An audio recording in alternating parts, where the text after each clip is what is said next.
नमस्कार दोस्तों, क्राइम खुलासा न्यूज में आपका बहुत बहुत स्वागत है। दोस्तों, क्राइम खुलासा न्यूज के साथ मैं हूं संध्या तिवारी। चलिए रुक करते हैं नई खबरों के साथ। समाजवादी पार्टी के राष्ट्रीय अध्यक्ष अखिलेश यादव आज बहराइच पहुंचे, जहां उन्होंने पुलिस भर्ती परीक्षा पेपर लीक होना सरकार की नाकामी बताया है। उन्होंने कहा कि 2.5 करोड़ लोगों के साथ सरकार ने धोखा किया है। यही 2.5 करोड़ लोग भारतीय जनता पार्टी को उखाड़ फेंकेंगे। उन्होंने कहा कि यह सरकार जो नौजवानों को नौकरी और रोजगार देने का दावा करती थी, उन्होंने सवाल किया, लेकिन आज कहां है नौकरी और रोजगार। उन्होंने कहा कि केवल पुलिस भर्ती में ही नहीं, आरओ और एआरओ को लेकर लोक सेवा आयोग के सामने धरने पर बैठे हैं छात्र और नौजवान। उन्होंने कहा कि उनका आरोप है कि पेपर लीक हुआ है। उन्होंने कहा कि इतने पेपर किसी भी सरकार में लीक नहीं हुए होंगे जितने भारतीय जनता पार्टी की सरकार में लीक हुए हैं। सरकार जानबूझकर नौजवानों के भविष्य के साथ खिलवाड़ कर रही है, उनके सपनों को तोड़ रही है। वहीं नौजवानों को ना नौकरी देना चाहती और ना रोजगार देना चाहती, केवल अपने मैनेजमेंट के लिए बजट ला रही है सरकार। उन्होंने कहा कि देश का नौजवान नौकरी और रोजगार चाहता है और देश को बनाना चाहता है। अगर वो अपना सपना पूरा करना चाहता है तो उसे नौकरी और रोजगार मिलना चाहिए। वहीं नौजवानों की एनर्जी वेस्ट हो रही है। उन्होंने कहा कि सरकार की नीयत कभी नहीं रहेगी नौजवान अपना भविष्य बनाए। उन्होंने कहा कि सरकार अग्निवीर जैसी टेम्परेरी नौकरी दे रही है। अखिलेश यादव ने कहा कि भारतीय जनता पार्टी खुद को राष्ट्रवादी और राष्ट्र प्रेमी बताती है।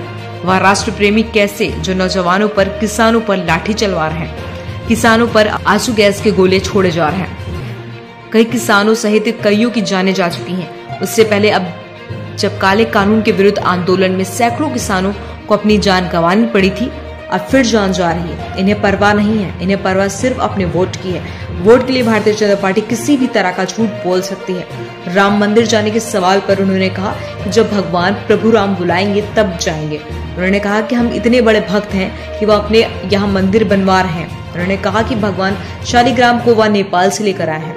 अखिलेश यादव पूर्व सपा सांसद स्वर्गीय रुआब सहिता को श्रद्धांजलि देने पूर्व कैबिनेट मंत्री यासर शाह के आवास पर आए थे। साथ ही उन्होंने सपा नेता पंडित भगत राम मिश्रा से मिलने उनके घर गए। सरकार में हुए, सरकार जानबूझ करके नौजवानों के भविष्य से खिलवाड़ कर रही है, उनके सपनों को तोड़ रही है। नौजवानों को न नौकरी देना चाहती है सरकार, न रोजगार देना चाहती है, केवल अपनी मैनेजमेंट के लिए बजट लगा रही है सरकार। युवाओं के नशे में राहुल गांधी वाले बयान पे पीएम मोदी ने पलटवार किया है, आपका क्या कहना है? देखिए, इस देश का नौजवान नौकरी और रोजगार चाहता है। इस देश का नौजवान भारत देश को और उत्तर प्रदेश को बनाना चाहता है।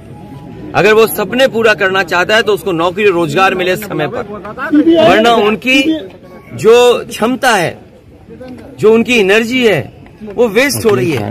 सोचो, अगर हम दुनिया में ये माने कि सबसे युवा देश भारत है और एक दिन ऐसा आएगा जब इनके हाथ में नौकरी रोजगार नहीं होगी, इनकी उम्र जब बढ़ जाएगी, तो भी तो हमारे देश और समाज के सामने समस्या खड़ी होगी।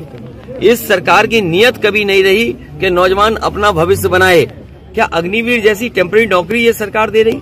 आप देखिए इनके भाषण, हर भाषण में भारत माता की जय हो। बिना भारत माता की जय के न इनका भाषण शुरू होता है और न इनका भाषण खत्म होता है।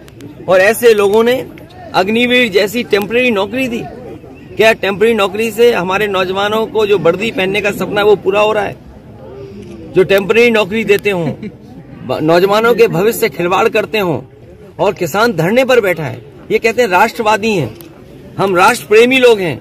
वो राष्ट्र प्रेमी कैसे, जो नौजवानों पर और किसानों पर लाठी चलवा रहे हों, किसानों पे आंसू गैस के गोले चलवा रहे हों। कईयों की जान जा चुकी है। उससे पहले भी जब काले कानून को लेकर किसान बैठे थे, 800 से ज्यादा किसानों की जान गई थी और अब फिर जान जा रही है। इन्हें कोई परवाह नहीं है, इन्हें केवल परवाह अपने वोट की है। वोट के लिए भारतीय जनता पार्टी कोई भी झूठ